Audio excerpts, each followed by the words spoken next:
Back here.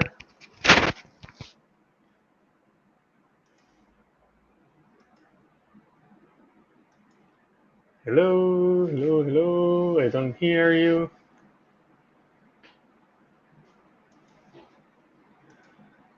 I'm not able to listen to you right now. Oh, oh. Can you hear me now, bud? Yeah, yes, I can. Are Yeah. we live? Are we live? We're live, buddy.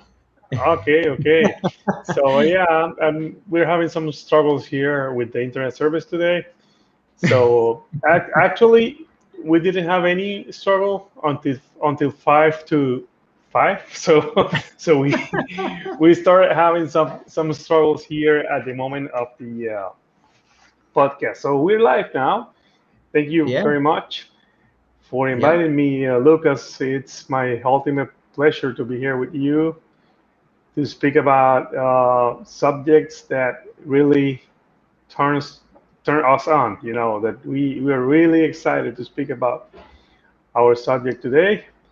And Absolutely. sorry to interrupt you. I guess that you were addressing the audience. You were saying hi. I just jumped in. No, I was just Go, getting go. ready to. I was just getting ready to kick everything off, and I saw you pop up on the screen right when I was getting to. So they may have had like 10 to 20 seconds where they were just staring at this face.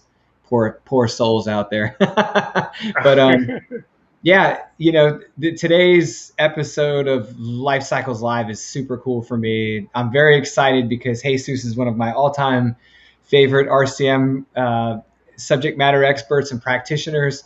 I was thinking, what can I possibly have Jesus talk about as a guest on the show that would be somewhat kind of refreshing compared to what we usually see people discuss about RCM, right? Because the general practitioner may be highly active on certain elements of RCM. But one of the more intriguing applications to me has always been Weibull analysis.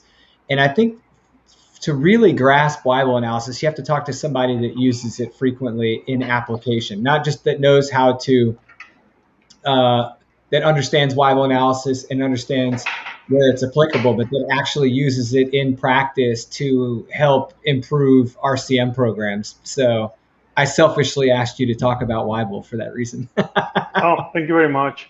You know that I just came in here. I haven't like set up my camera very well yet. Let me see if I can do some setup here live so I can appear like in the center.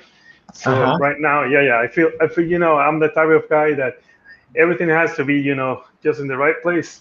So right now, yes, I'm like in the middle. So yeah, Weibull is one of those topics that can be applicable to so many fields, to so many instances, and it happens that it is very suitable to understanding failure patterns, and that's why it is so important for us to use it in conjunction with other like more qualitative type of analysis like RCM, and that marriage gives us a lot of leverage at the moment of making decisions. So when you have to make a decision in terms of what kind of task I use, and you have data to evaluate what is happening, day in and day out with that piece of equipment.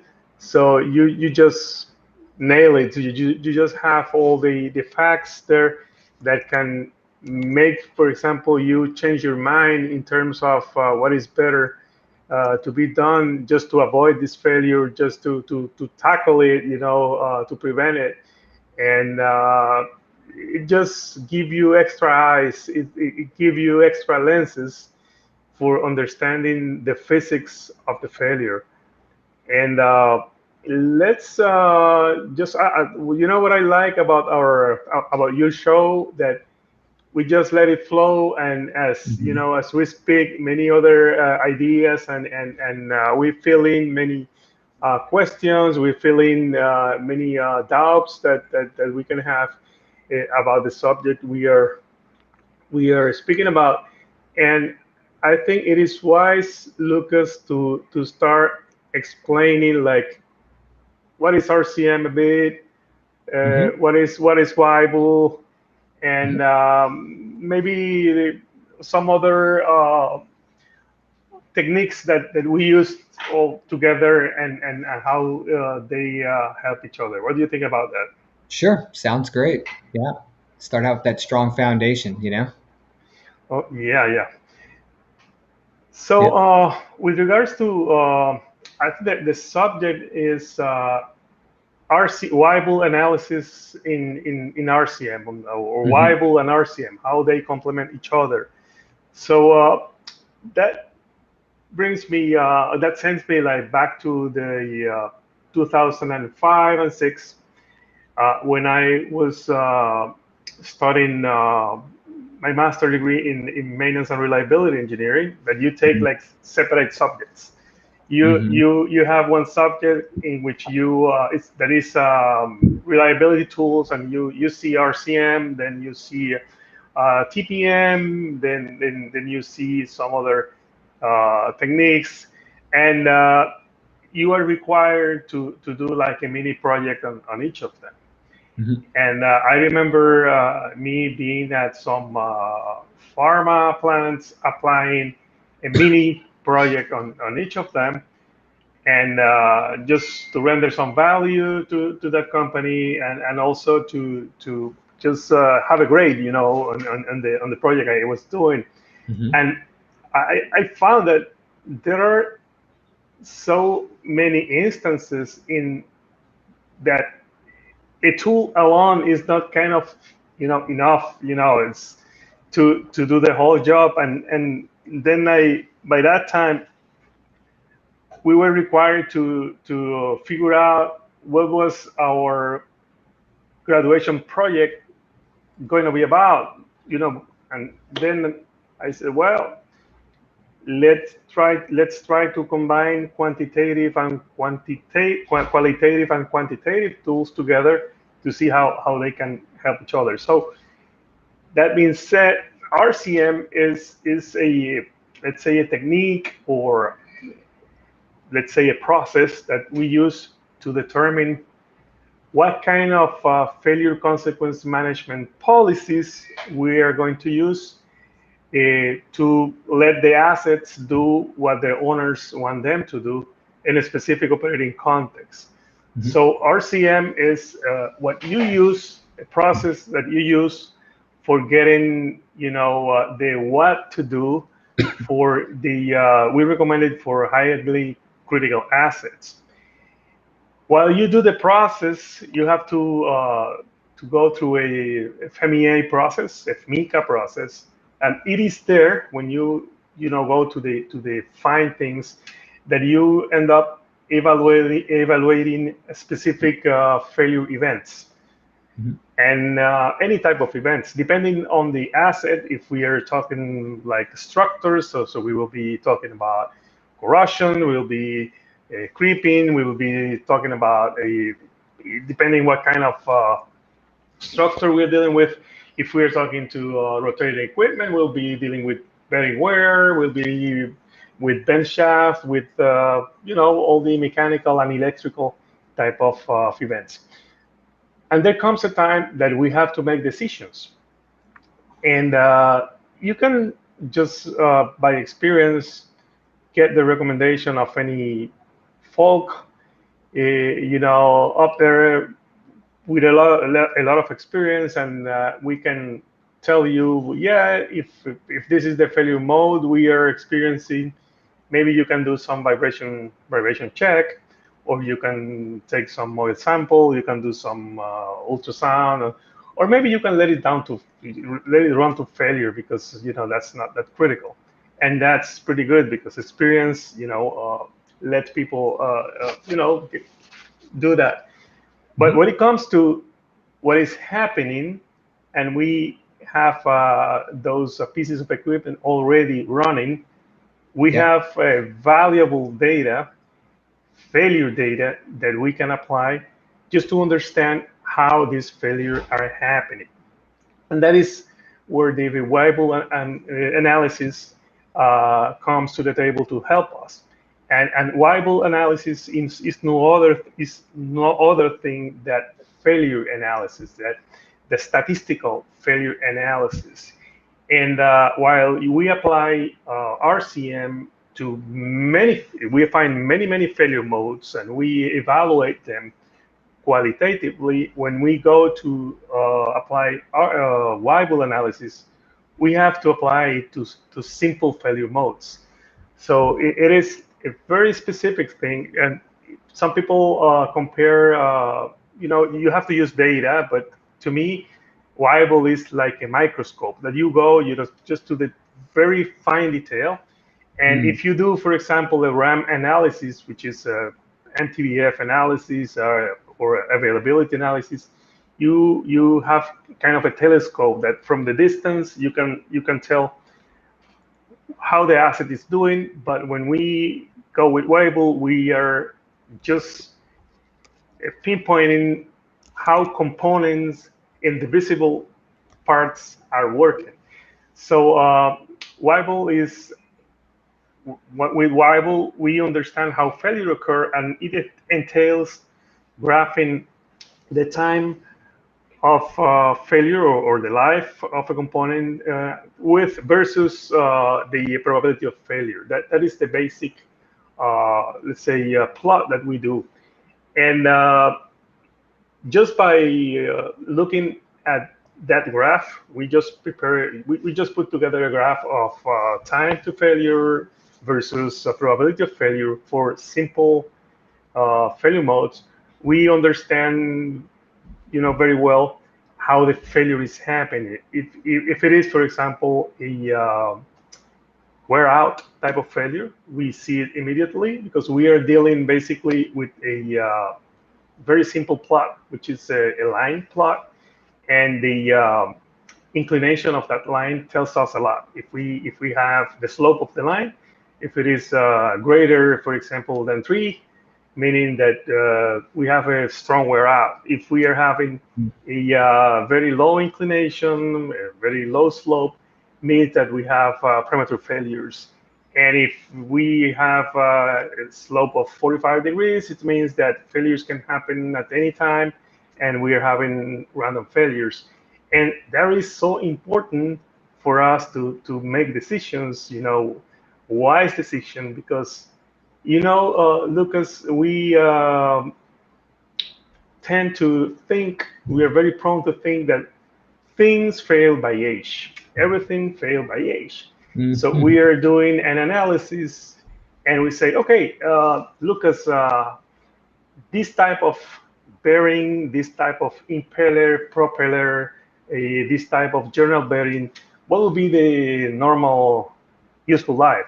And you as a technician, engineer, etc., tell me, oh, Jesus, I remember back in the 90s when I was working in the ships that those things lasted forever. So say that they're going to last like 20 years. Then That, we say, okay, 20 years for a rotating part, that's a lot of time. So that is a wear out type of failure.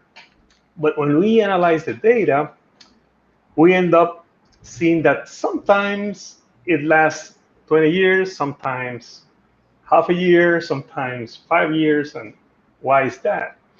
And we end up having like premature failures. And that tells us a lot about of the practices we're having. Maybe we are having premature failures because we don't use the right practices for installing the bearings or for installing the part.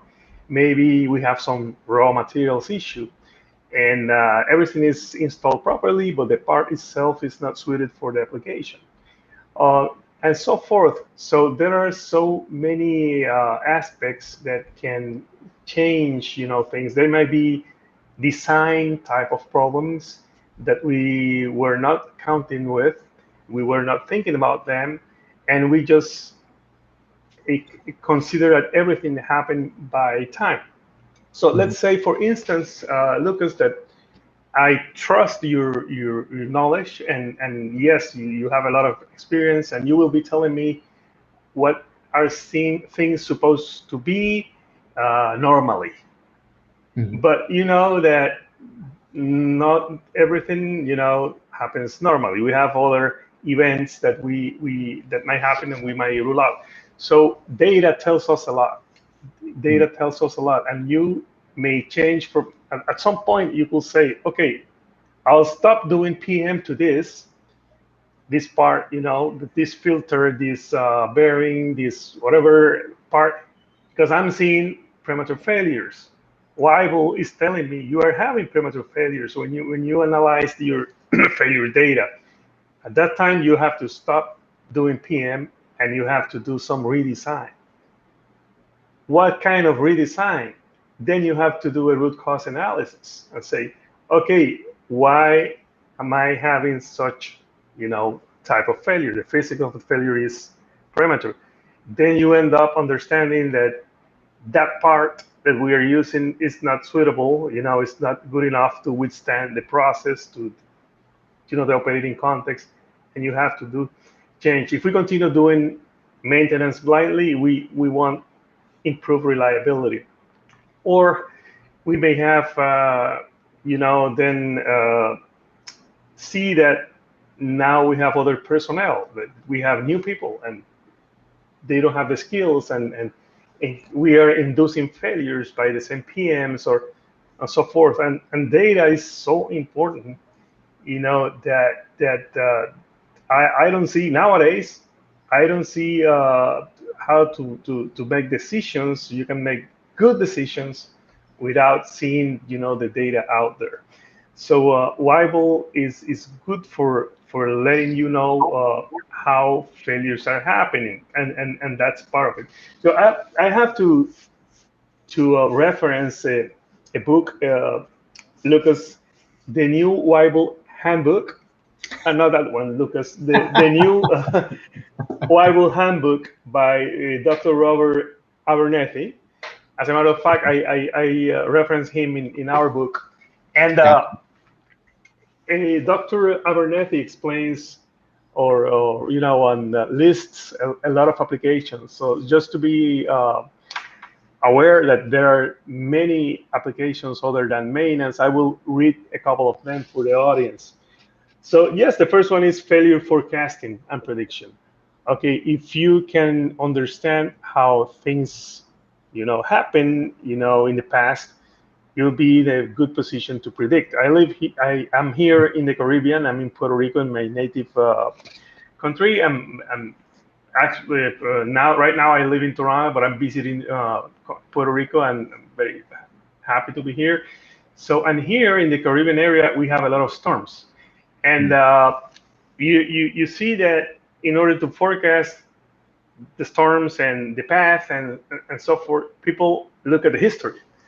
So back in 1945, we have the coordinates in while leaving Africa was at that point, and it followed this path, and the wind velocity was this one, and this is going to pass northern Puerto Rico, and then it's going to turn and we'll go to Dominican Republic and so forth, because there is a lot of data, and there is a lot of simulation that can be done with that data, just to letting us know what's the probability that hurricane storm will pass by here and by the other islands around. So same with Weibull. So if you have past data in the same operating context, so you will, by the use of that data, understand how things are going. And the thing is that we say past data, but it is past data could be this year data, Right. last year data that is very close to today.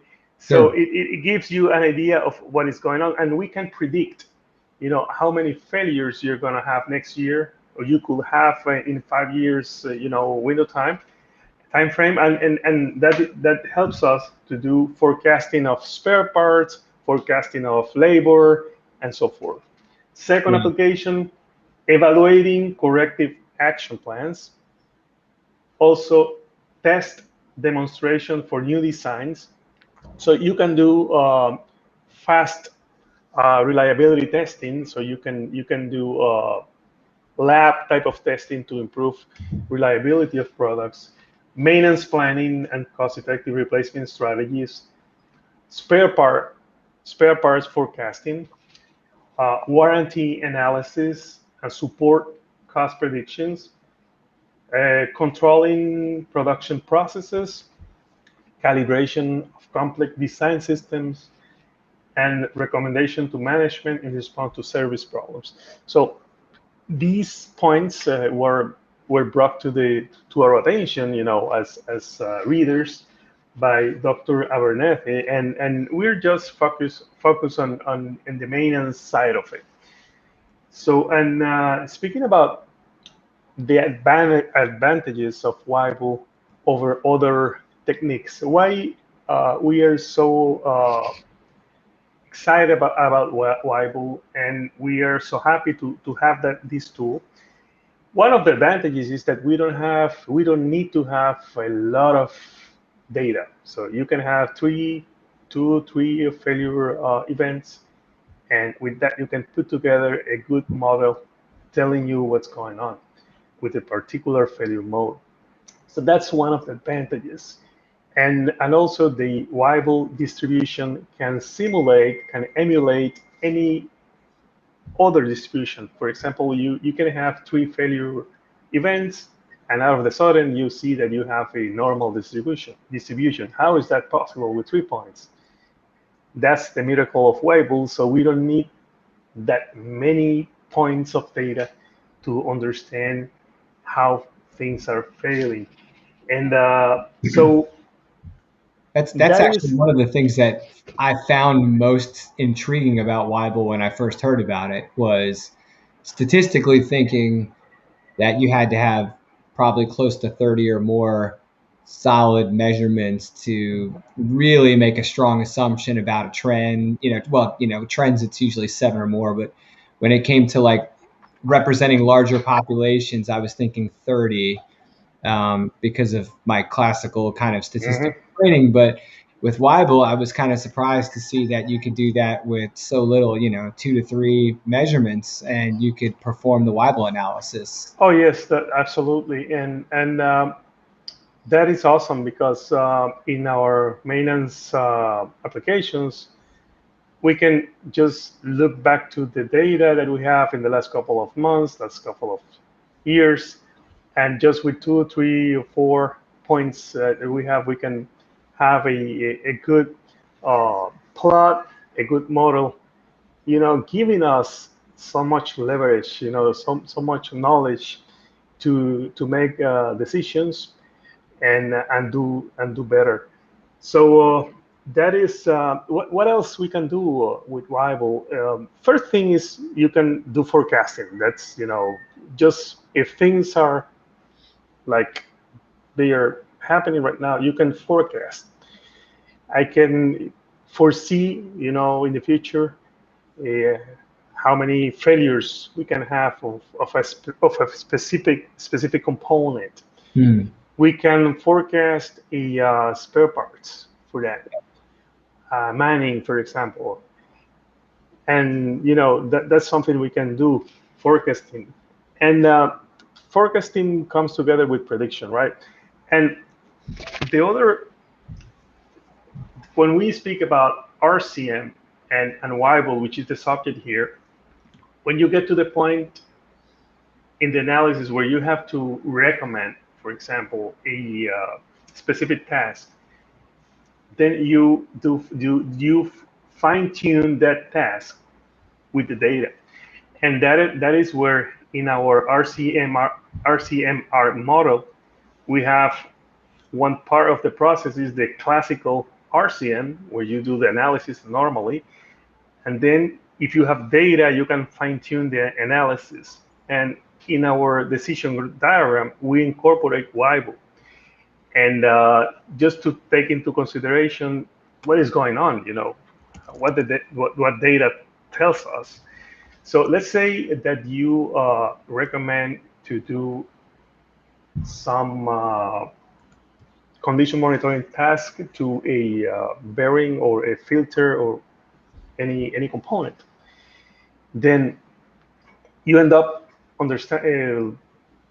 You have data, you analyze your data, and you see that failure is happening randomly. Mm. You have to stop. You say, okay, I'm assuming the failures are happening by time, because if you have a filter, you expect it to be clogging, little by little, and at some point, it is not. You won't be able to use it anymore. But things are happening randomly. Sometimes it lasts 1 month, sometimes 5 days, a year.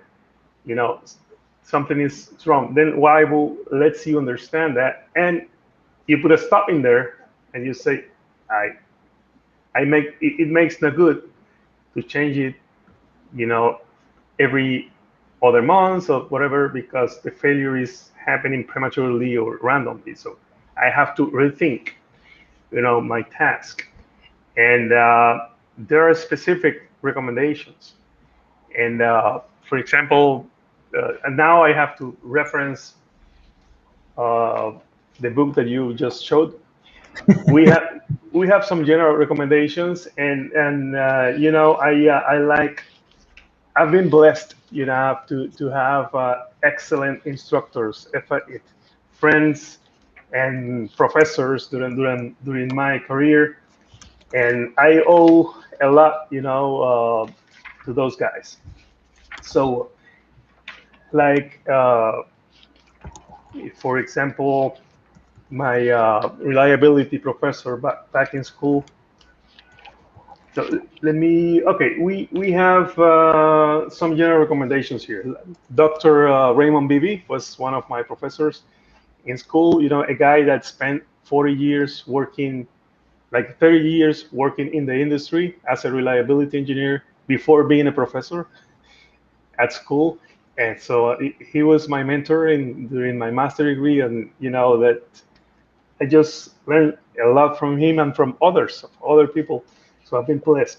So let's speak about results. When you apply Weibull, there are two predominant parameters. You know that, Lucas. There is the beta parameter, Mm-hmm. and that's the most important. That is the one that tells you how things are happening. What is the predominant failure pattern? And beta, in the practice, it goes from 1 to 5 or something like that. Mm-hmm. Sometimes you see very steep betas, 10, 20, that, you see it once in a while, but in practice, you will see that like from 1 to 5. So if beta is less than 1, that means that you're having premature failures. Right. So if we were like doing the analysis, we will see, the analysis. The Weibull analysis is very simple. You are drawing a straight line, and you will see that your line is very, it is like almost flat. So that means that you are having premature failures, and the maintenance recommendation for that is nothing. Don't do any maintenance. You either run to failure, don't do any maintenance for the moment, and you have to consider redesign if you are dealing with a critical type of failure. Now, are you So, referring to cumulative distribution functions yeah, we are, yes, that or one. reliability? Okay. That is the probability of failure Okay. function, which is the accumulated failure uh, The failure cumulative. distribution function. Yeah, accumulated failure function. So Okay. it is FT, probability of failure. If you are having it is a plot of time versus probability of failure, right? Yeah. So if you are having a very low slope, you have to redesign. You have to maintenance does not good for that part. So let's see that another scenario that we do the analysis and we have random failures. So I always tell my colleagues when I teach Weibull and RCM that beta less than 1 is undesirable. You never want to have premature failures. That's an undesirable type of situation. You don't want to have that. But don't get confused with random failures, because people say, "Oh, I'm getting random failures." That is wrong. There is something wrong. Maybe not. Maybe not, because some parts fail randomly by nature. Right. It's like, for example, you have a mechanical thing like a bearing, you have a shaft. You expect them to fail, in a wear out pattern, by Mhm. time, by usage. But if they fail like randomly, they might, there must be a problem with that. But you have light bulbs, you have, for example, you car windows, you have things that fail randomly. And the thing here to look at Lucas, is let's look at the failure rate. Right. If your car window, you know, uh, breaks every 10 years, that's a failure rate you can afford, you know. Mhm. But it is a random failure. It is once every 10 years. But having a failure once every week is also a flat, failure Yeah. rate. But it is unaffordable. So that's something that you can't afford. Yeah. So here, when Weibull equals 1, it could be that the nature of the failure is random. You can't do anything about that. But you can see, you have to see the frequency of that failure rate. If it is very high, then you have to redesign. Lucas, if your car windows are breaking every week, you are not behaving good, my friend. You have a lot of enemies, and you're getting rocks from everywhere. Yeah. So you have to do a redesign. You have to behave better. Is it the So glass? Is it the motor? Is it the mechanical linkage? It's the glass yeah, is yeah. definitely your So friendships. you may have to maybe you are all the time behind a truck Hmm. carrying pebbles, and the pebbles get into your windows. You have to do a change. You have to change at least the route that you are using for going around. The same thing that happens with random failures. You have to do something if the failure rate is high. Hmm. But if it happens once every 10 years, let it run to failure. Don't do Yeah. anything. Okay, here's the deal, Lucas. I'll just tell you uh, another scenario. So let's say that you see a low failure rate, Hmm. and now you say, well, I'm gonna do a PM because I know that I have a low failure rate, and I will just change my car windows every 5 years. Is that reasonable? And What? The, you're saying, but you also said I'm considering doing a PM. yeah, let's say that. Yeah, That, is that it failure rate you won't reasonable be to doing preventive implement maintenance, right? Would you Yeah. implement a PM for changing your car windows glasses every 5 years? What about every 100,000 miles, or 50,000 miles? Will you change them every 50,000 miles? Well, the fact Your that car. I drive enough where if I had to replace a windshield every 50,000 miles, Hmm. it would Will you be do that? every 4 to 5 years. Yeah. Yeah. So it makes no sense No. for some No. tasks to be done. They're not necessary. You just Right. wait for that to happen, the failure to happen. Well, So there's a. especially if it's random. If that periodicity is somewhat stable, but there's no way to measure the failure to the point where I can, prepare other than I've got a 5 year window, then Mhm. it's kind of pointless. Yeah, yeah, yeah. And now we're speaking specifically about random failures. So Yep. what matters here, you know already that the failure is happening randomly. What matters the most here now is how is the frequency. What's the failure rate? Because both, a low failure rate, a low constant failure rate and a high constant failure rate are both, have the same shape. They Yeah. are both random But the failures. impact of those frequencies Um, is different. and you don't resolve them with maintenance. You deal with them mostly with the low rate one. You do just run to failure. With the high rate one, you just do a redesign. Okay, this is mostly for economical type of consequences. If you had, for example, a life-threatening failure,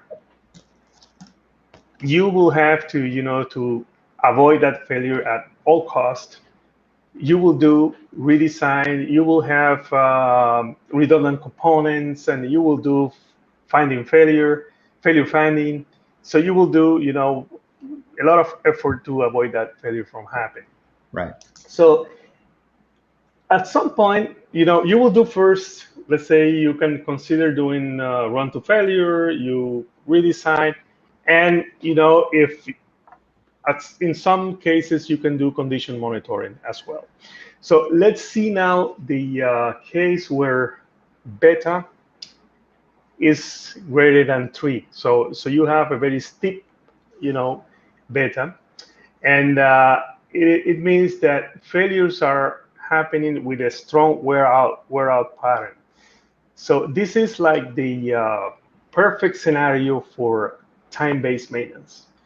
When you just look at the data, and let's say that you are speaking about a filter, when the filter gets clogged enough, that it needs a change, and you have that time running, and you say, well, I have here that it lasted like 400 days or hours, and in another occasion it was 340 and 520. So when you do the plot, you will have a very steep data. That means that the pattern of that failure is of a wear out type. So it makes a lot of sense to do, generally speaking, a time-based, replacement. That's the perfect scenario, and data tells you that, and you're sure that you are getting the right tool for it. Still, sometimes we do condition monitoring in conjunction with the time base for safety purposes, for safety reasons. And I will tell you an example. My team was doing an RCM analysis to a crane, to a port crane. So you know that we're dealing with cables, we are dealing with heavy weights, suspended heavy weights, heavy weights, and there is a risk for those cables to just break and Yep. cause a catastrophe. So by law, these cables have to be replaced, every certain amounts of hours. And my customer was telling me, okay, Jesus, I have to change this cable every this amount of hours, but is there something else we can do? He said, yes, RCM is so good that it tells you that you can combine tasks. If you have safety consideration or environmental considerations, risk, and one of the tasks is not enough, either C or T isn't enough, good enough to lower the risk to a tolerable level, you can combine them. And we end up combining two tasks. One task was, at the recommended time, you will replace the cable, and in the meantime, you will be doing some condition, some NDT, some NDE, some Mhm. non-destructive testing to your cable, just to make sure that it is, intact, that it causes no harm. And we use the reliability math, etc., just to take the risk, to keep a risk to Yep. the Yep. low level. So there is another case that we have in the middle. So we had already beta less than 1. We have a very steep beta, and do we do with the items, with beta between 1 and 3? So because, those have a combination of failure patterns. They have random failures combined with, wear out failures. So we are in a kind of a transition. So Mhm. that's the perfect scenario for condition monitoring. Right. Sometimes you say, where should I apply condition monitoring? If you have beta from 1, to 3 in that vicinity, so if you had, other stuff like a good PF, and you find a proper task, so you can apply condition monitoring. And there is a lot to learn from the founders of RCM, Nuland, Heap, and these guys, that did a terrific job designing RCM. Mowbray with his book.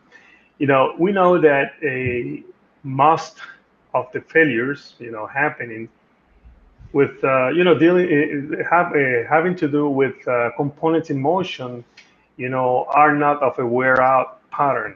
There is Yeah. always a random pattern in it. So we end up understanding that for every 10 tasks that we design, that we recommend, maybe only one or two are of the time-based nature, and 7 to 8, and maybe 7 to 9 are of the condition monitoring or failure finding nature. Right. So we have to use them all, but we have to use them properly. And Weibull, is going to tell us, the Weibull analysis is going to kind of guide us on where to use each one, as everything is confirmed by the analysis. So what else, Lucas? Well, Can we? we're getting close to having 17 minutes left for questions and stuff like that. We do have one or two. Do you have an additional point you need to bring on there before we start jumping into questions? So let me see. Okay, yeah, there is a couple of more applications that stem from the same Weibull analysis. So Okay. let's say that we figure out that time base is the best task to do for a particular failure mode. Now we have to decide on the frequency for it. Right. So you combine Weibull analysis with a economical analysis, Hmm. and then you can figure out easily, what is the optimal replacement time for that part of the optimum restoration. So that's another benefit of using Weibull math. So also on, like figuring out the optimal frequency is one of the benefits of using Weibull. So, sometimes you say, yeah, I know that I have to do this PM, but how often I do it? And if you had, Lucas, a bunch of equipment, that look the same, but they have different levels of risk, you may be using different frequencies for Sure. even the same task, depending on risk. And Weibull helps us to determine the optimal frequency for those.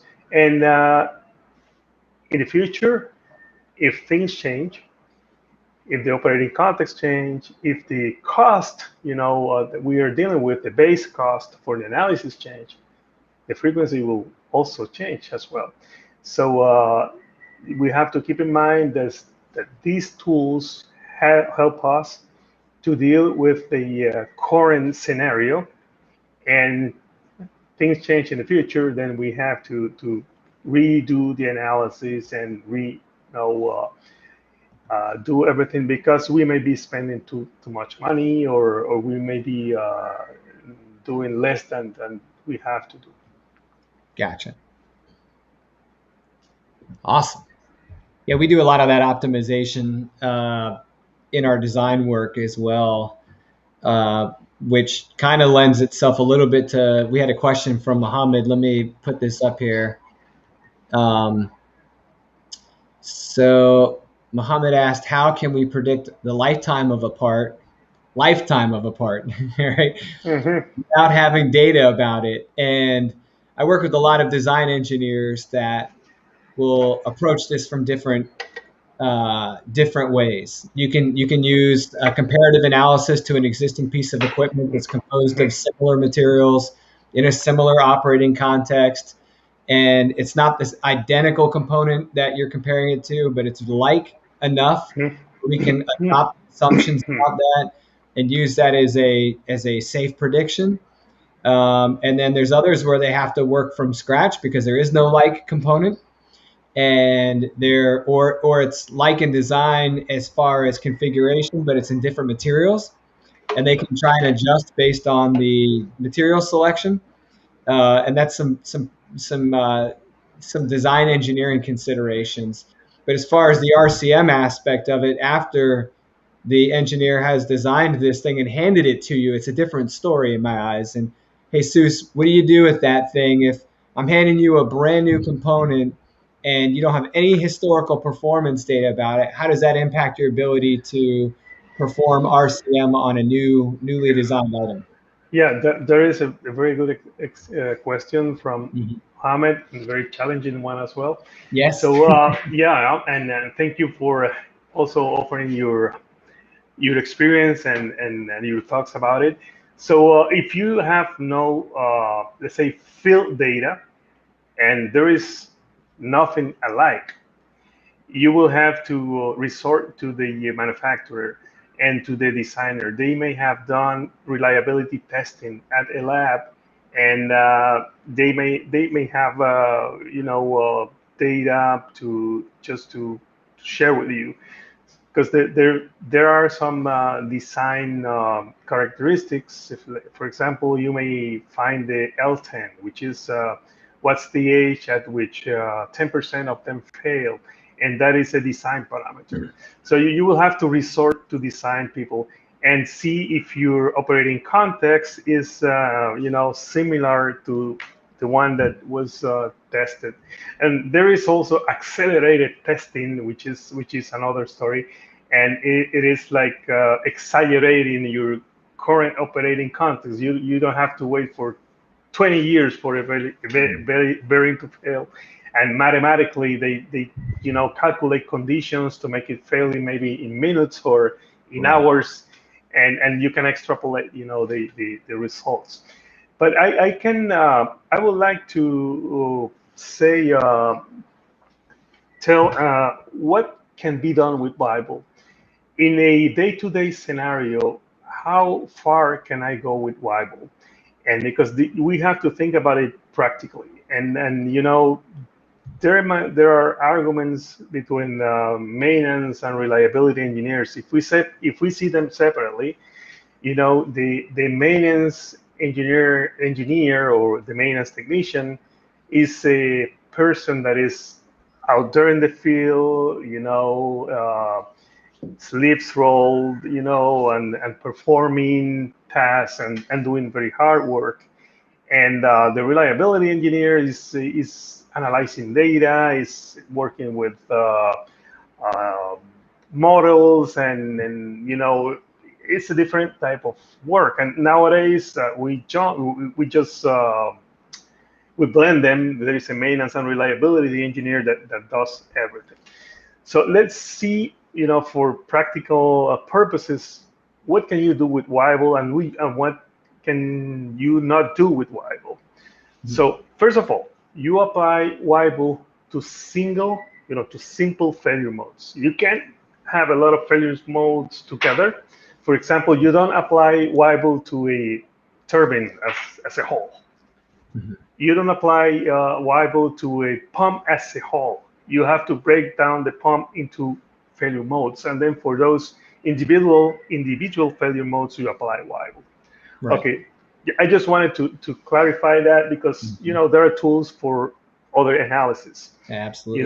but for broad type of analysis, you use other tools. But for very fine tune analysis, you can use Weibull. You have to go to the failure mode level. Okay, once you do, and how can you do a Weibull analysis? Let's say that you have, let's speak about a pump that is something to start, it's very easy for me to being a mechanical engineer to speak about a pump. But pump is a piece of equipment that is used everywhere, and people, people can grasp better with this type of equipment. So let's say that we have a pump, and we want to do an analysis of the coupling. You have an electrical motor, you have a coupling, and then you have a pump. Let's do a Weibull analysis on the coupling performance. So, and we have three pump of the same kind with, let's say, the same operating context. The three of them are chilled water pumps. They are in the same loop. They do the same type of work. So you can combine data from the three pumps, even if they are different, because we're talking about the same component at the same speed, same load, etc. So you may have that of the three pumps, you have only two failing, and you have they are different ages. So you can combine that data as long as you stay with the coupling where failure mode. You can do that. So if we are having just one piece of equipment, which is unique, but you have other similar equipment, you are not allowed to combine, taking the hot water pump coupling and compare it with the chilled water pump and with the ammonia pump. That is not good. Temperatures and chemicals matter. Everything is different. So keep in mind that you have to have same, same design, same operating context, just to use Weibull analysis. And you don't have to wait forever, to have 20 failure points. No, you can do it 2, 3. It is just to give you an idea of how things are happening. You can do a lot with that, and you can fine tune a lot of decisions with good data. So Bob Latino kind of jumped on the data question. This one's quite a long one, but it's a good one. And I think I know where Bob's going with this. I'm going to share it on the screen here. He's asking if, hey Bob, if past data and the resulting trends are impacted by employee turnover during that same time period. In other words, if we have people rotating, is the past data and trends impacted by that rotation of people? Because he's looking at this through decision-making skills that can lead to such failures, right? And it sounds like a failure of accurately capturing and analyzing data. So my quick 2 cents on that is you want an agnostic measuring system or program so that no matter who's interacting with it, the measurement's accurate. A good example of that would be like, I remember when I was a diesel mechanic, my master diesel mechanics would say, hey, only one person sets the valves on this engine because everybody's a different feel with the feeler gauges. Okay. Right? So one guy, because you would set the gauges different than the person next to you, even though you use the same tool. So in an application where the human condition can impact the measurement or the performance of the equipment based on the tooling that you're using, then you have to be very cautious about the handoff from person to person. In the other application, if you can reduce as much of that influence as possible, the better. What about you, Jesus? Yeah. I remember when I was working with some pharmaceuticals company locally in Puerto Rico, that we had different performances from different shifts, because we had in the first shift we have the old guys with the old experience. In the third shift, we had new guys. We had the new mechanics, the new electronic technicians, etc.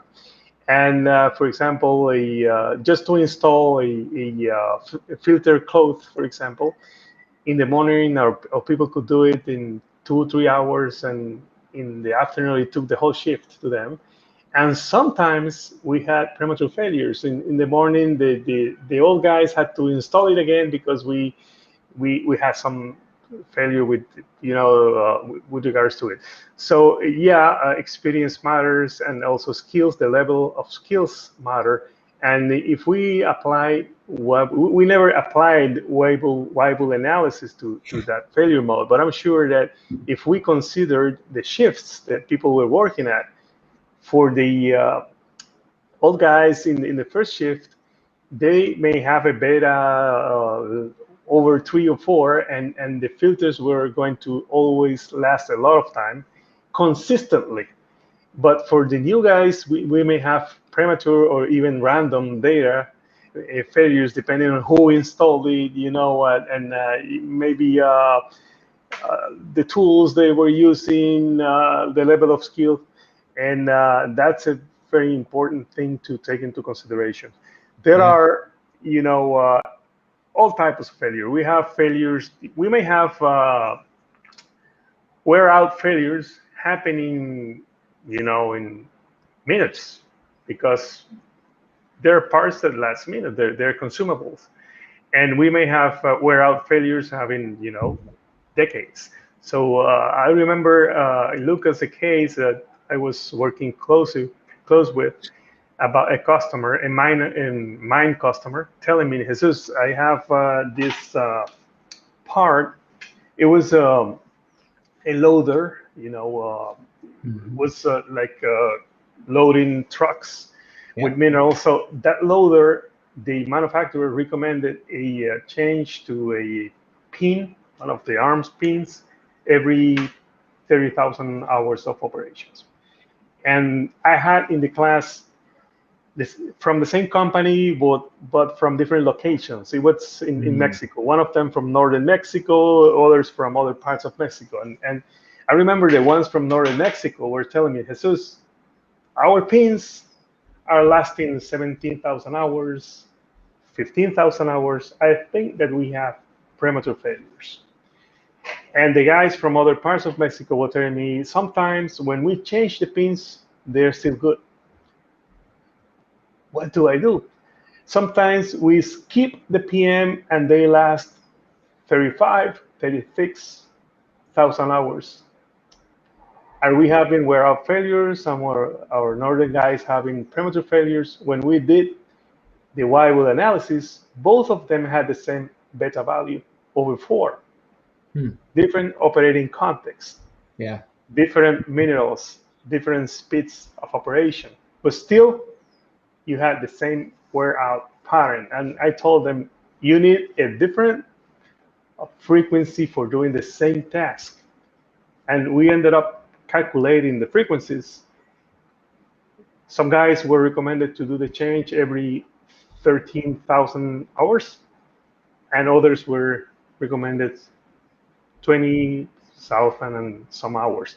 So Hmm. different type of same task, different frequencies, and with the help of the Weibull analysis. And what kind of information we used for doing the analysis? Just the performance. We needed to have the time to failure for every event, and also economical. So what are the losses? Right. What's the cost of every failure? And this two sort of data you blend together in a formula based on Weibull, and will just give you the optimal replacement for that component, time for that component. But if the failure was indeed premature, it makes no sense to recommend, any time for replacement, because you have a design type of problem, you have a skills type of problem.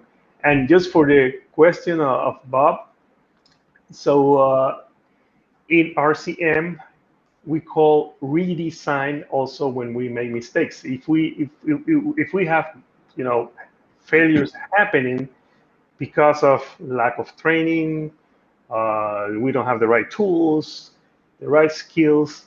So we will prescribe a redesign, which is a modification of skills by way of training, by way of mentorship, and also we will recommend like modifying the tools, the procedures that we use, just to have them, as you were saying, Lucas, just to avoid, just have one person do this, and let's try to standardize. Yeah. Let's have that expert come up here and teach the others how to do things properly, and how can we take that knowledge here and put it in a piece of paper, in a procedure that can be followed, by the other guys. A little plug for maintenance task analysis there. Oh yeah, we are interconnected. That's And right. when we get to that point where we are having so many redesign, then we invite Bob to do an RCA analysis and just tell us what there is happening there. But see, you know what's going to happen is Bob's going to say, I can't stop at the person making the decision. I have to figure out what influenced this group of decision makers to make a decision differently than these guys. And that's where it starts to get fun, right? Yeah, Now, yeah. that's a great question, Bob. And I think that the backside of that question is if you have the same data set, regardless of which crew has it, because you do have such a solid measurement, the decision makers can be different, right? You may have a change of guard in decision makers, and the decision makers may decide to act on a trend or data earlier than another group of decision makers. And there's that type of turnover in the maintenance management side or reliability engineering side that, some people go with hard fought thresholds. If it crosses this line, I got to do something about it. And others are more proactive. Um, Others are will drag it out until it finally bites them, and they got to go into reactive mode, which then makes you wonder why they went through all the trouble of measuring and talking about it. But Look, yeah, because we have a comment here uh, from Mohammed, which I wouldn't like to rule out here. If he said a formula I saw some people use to estimate the life cycle of a bearing. hmm What are your opinions about that? Why can't we apply it on most parts? So I will just take off the hat of the RCM and reliability analyst guy, and we put on the hat of a vibration analyst. So eh, when I teach vibration analysis, and we go to that bearing, chapter, which is very interesting, and there is a fact in there that we speak about. It is that less than 20% of the bearings, last, the expected life. And why is that?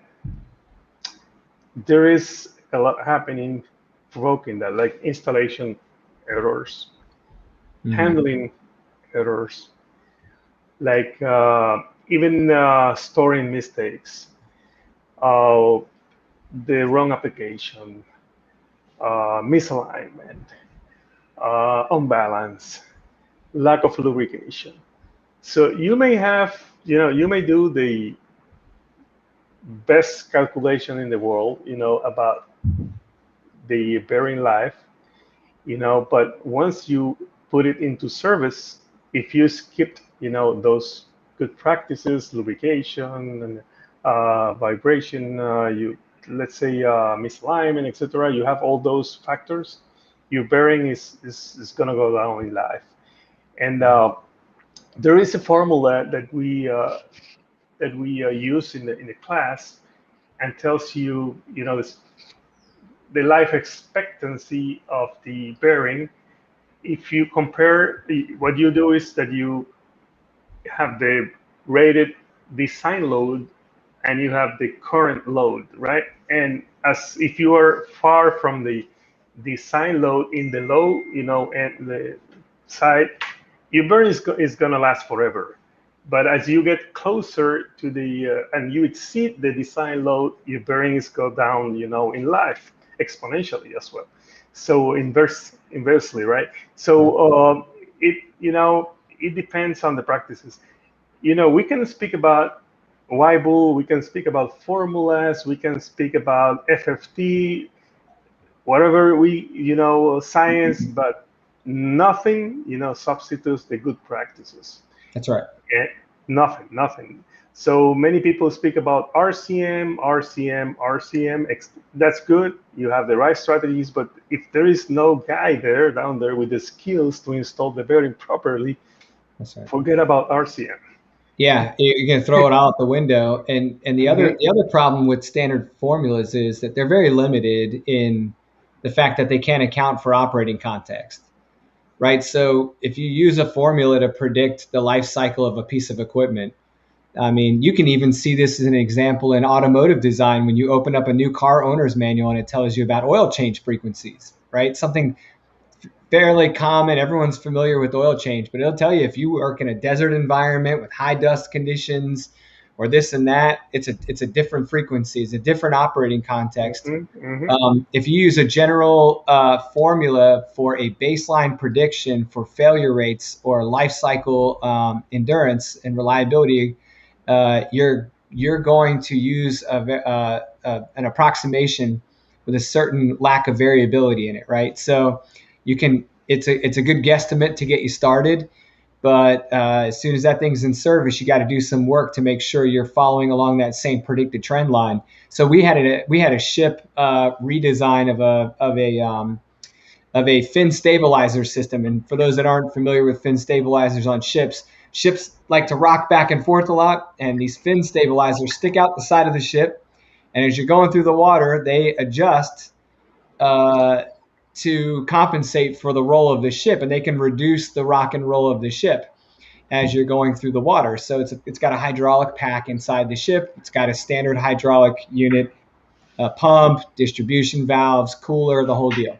Well, they redesigned our fin stabilizer hydraulic pack, and my cooler started failing. Every single patrol, I had a cooler fail, and they gave me the data. Said, hey, here's all your OEM data, but we don't have any reliability predictions for any of this equipment. You're in a prototype. And I said, oh, okay. So I called the designer of the cooler and said, hey, what was your design life cycle for the cooler? And come to find out, his design was fantastic. If you needed a cooler that could only operate 17,000 hours. My coolers never turned off, ever. Like 365 days a year, they were pretty much rolling.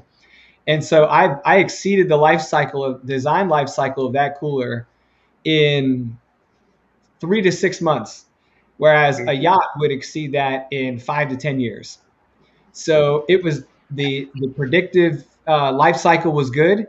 His hours were great. The design actually exceeded his predicted life cycle, but it was the improper application. So the moral of the story is if someone had given me these predictions when they did the design work and said, here's how long this thing should last, and they didn't give me the right measurement, if they didn't measure it in operating hours, rather if they measured it in calendar time, we would have been way off, way off. And so sometimes it's a matter of speaking the right language in your prediction as well, not just doing the prediction using the right math.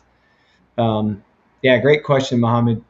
Very good stuff. And Bob did comment after we answered his question that he was exploring if there's a correlation between people and failure rates. And I would say it depends on which person you're talking about, right? Yeah, Absolutely. yeah, If you go to the example you gave, Jesus, where maybe yeah, the yeah. As technology is best. for our experience in the pharma industry, you see that very often in Mhm. operators. You see that very often in mechanics as well. There is a so-called learning curve, and during that time you will expect a higher failure rate. Yeah. And it could be supply chain oriented as well for those that really want to deep dive. We've had where certain locations in the country were not experiencing the same rate of failure on the same identical piece of equipment in a similar operating environment in the same platform application. And we were trying to figure out what the difference was between the two locations. The technicians all came from the same training schools. They all had about the same time in service. They were all doing good work. What we came to find out was they actually had two different suppliers. And we had Mm, inferior parts being fed into part of the supply chain. And because of the cost benefit of using one over the other geographically, we were feeding poor parts into one location and not Mm. the other. And it took us a little while to figure that out, that we were being Mhm. both, we were being bit by a poor supply chain. So in the RCM language, you will have to do a redesign. That Right. is a change. That is that you have to change something, and in that case, it's the supplier. That's, Yeah, it gave us how it gave Bob's making a comment now. How old are older people? Look, Robert, they are so old that they are older than me today. I will not quantify that. Yeah, if you're asking me or are you asking No, Jesus? no, I was talking about the old guys in the Yeah, first shift. By that time, Bob, by that time, the old guys were in the 30s and in the 40s. And I'm talking 1993, 94. So these guys now are in their 70s with a lot of experience and knowledge, but not working that's right. anymore. Right. I can't get to the experience and knowledge because they Yeah. won't share it. Yeah, we actually in that example I gave you, we actually use that as a sole source justification, which in the government is really hard to do. You have to have a really good reason to go sole source for supply chain, because the government system is designed to spread the wealth. And we were able to keep them from spreading the wealth to inferior parts designers and manufacturers by saying that we were adopting unacceptable failure rates and costs. And ultimately, for us, it all comes down to one little metric called A sub O, which is operational availability, and that rules all in the military world. So when we could show that operational availability was being significantly impacted, we won the case. And Bob very kindly says he resembles that remark. Although I hear you can still get a hold of Bob. uh, so we're at an hour and 13 minutes. If anyone, we were going to do this for an hour, but Jesus and I like to try and answer any questions people have. So last call for questions. If anyone's got one, they can drop it in. Or if it's just a good sea story, we always appreciate those as well. Jesus, while we're waiting to see if any last questions come in, I just wanted to kick it over to you and ask you if there's anything else about Weibull that we haven't discussed that you think was really important for people to leave today's session with. Well, there is a lot we can do with Weibull. So I mentioned some other applications. Let me look for them again. So I'm just one of the things and what comes to my mind, Lucas, is MTA again. So once you have all the tasks, you have all the task frequencies, you have to think about spare parts, and you can forecast spare parts based on Weibull analysis. That's one of the analysis. Another one I mentioned was warranty analysis.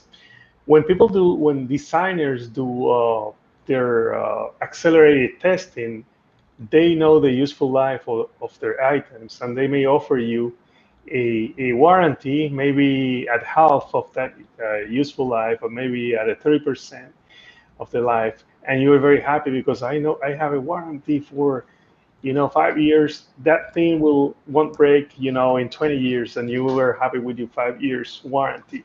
So you do also warranty analysis.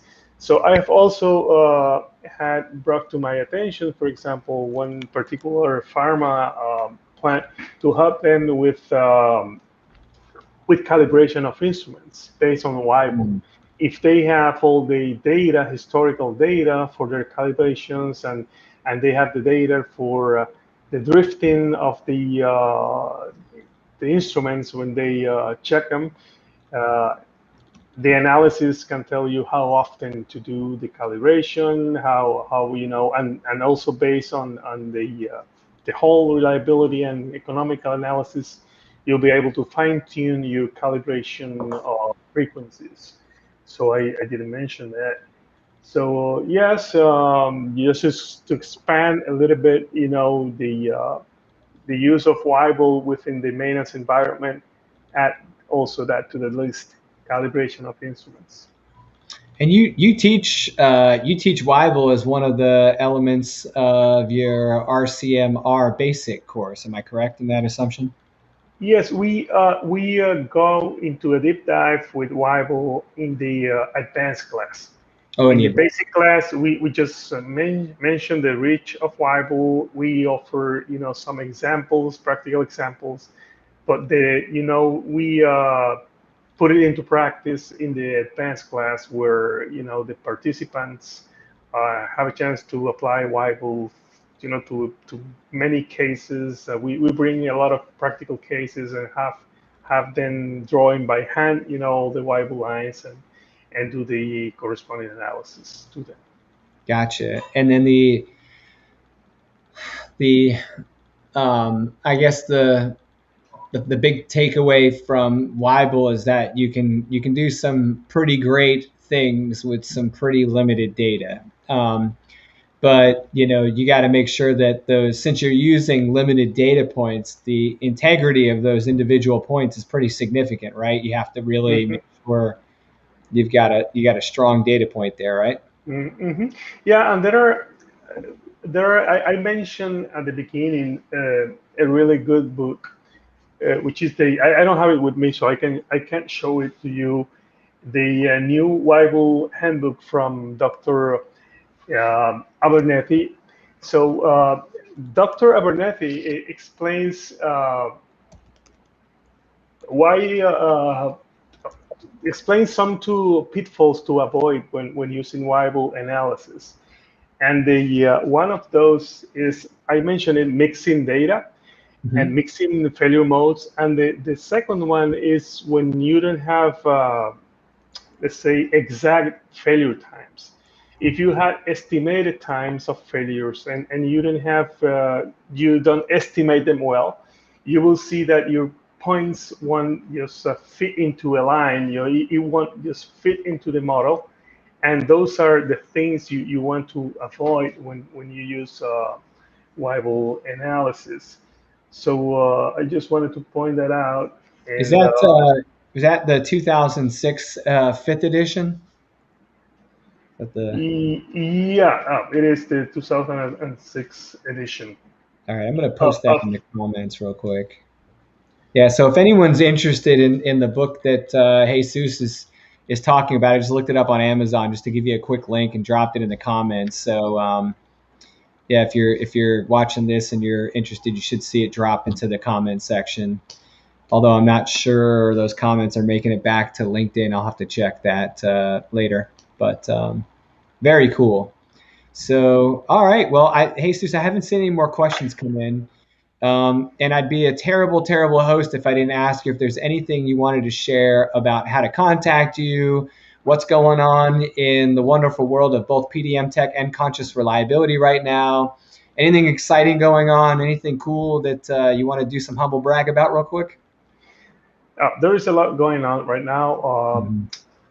Here in PDM Tech on in the island in Puerto Rico, we're doing a lot of both RCM analysis, especially with the pharmaceutical industries, and also in the States we do that. And we have a terrific condition monitoring staff here that does all the vibration analysis and the others, PDM techniques. And there is a lot going on here.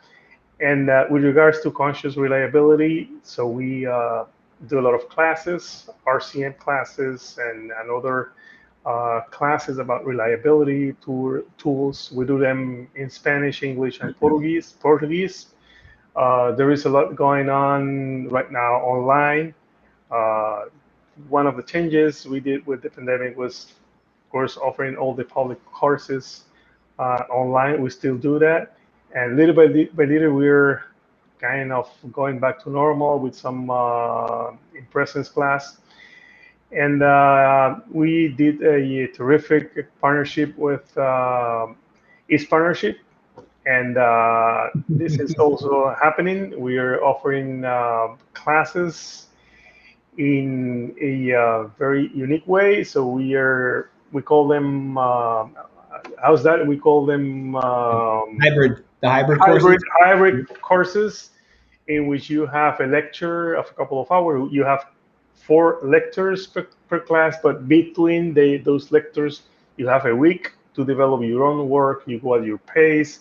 You do assignments. You do quizzes, and at the end, so just what we did, in 3 days, 4 days, consecutive days, you now have a month to complete your work, even to do a project on RCM on your own to get certified. So there is a lot going on, Lucas, and this never stops.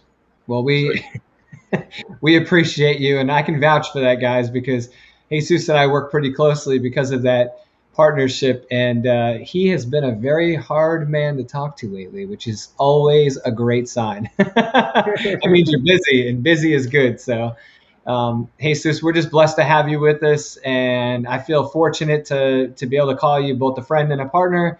And I just wanted to welcome you back anytime you want. We've got, we always have such a good time, and you are always such a wealth of knowledge. And, everyone here, I'll speak for everyone that tuned in today, is grateful for the fact that you were willing to come on and share your knowledge with us. So thank you so much. thank you very much for inviting me, for having me here. You know that I love it. Anytime we will just look for the time to be here with you. It's something that we adore to do. Excellent. And thank you very much for our great audience, the participation, the good questions, Bob showing up again. And we appreciate that very much from you, Bob. And we feel very grateful to have such a mentor in RCA like you, also being present here and actively participating with your questions and sharing your knowledge. Thank That's you right. very much to all the participants. It's Yeah, a very pleasure to good. have you here. Very good. And as always, for those that are interested, we've got a couple of really cool episodes coming up. We've got like one guest a week basically lined up. We've got Rob Kolarowski coming up. We've got Sonia Mathura coming up. And I'll keep some secrets because I got some folks lined up in August and September that I got to keep under wraps just for a little bit. But Cool, cool. You're yeah, mention, you are mentioning good friends, yep, high end guys in reliability, and wow, I'm just feel very good that I can share this virtual platform with them, or they can share it with me. So it is really fantastic to have these guys. And and thank if, you if for Bob keeps harassing me, I'm gonna have to have him come on every week. We're gonna have to do like a Monday like hanging with Bob episode where he and I drink beer and eat food up at Two Drummers Smokehouse near my house. yeah. I just wanna. I will. I was going to ask you which pub. When you said beers, it's pub Latino, right? Yes, Yeah. that's the giveaway. Yeah. Okay. um, as always, guys, if you want to keep up with this, you can, check us out at East Partnership, and you can check Jesus out at PDM Tech and at Conscious Reliability. Keep in touch with us on LinkedIn.